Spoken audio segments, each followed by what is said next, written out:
The new folding travel trike. This is a development of the previous Portobello trike, which although sleek was very heavy at 45 kilos.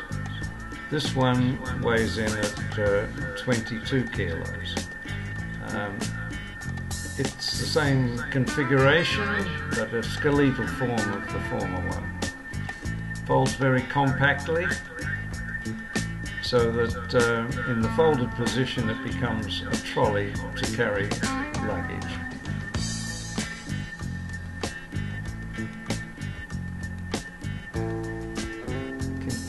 It can carry quite a large suitcase if necessary.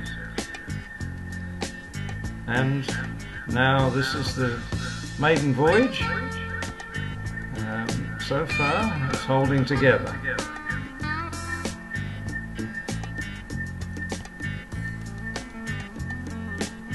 It has an electric motor in one of the rear wheels, which can be used to assist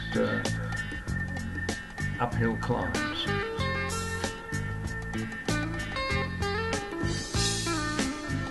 The steering is by the feet, which takes a bit of getting used to, but it's very stable and direct.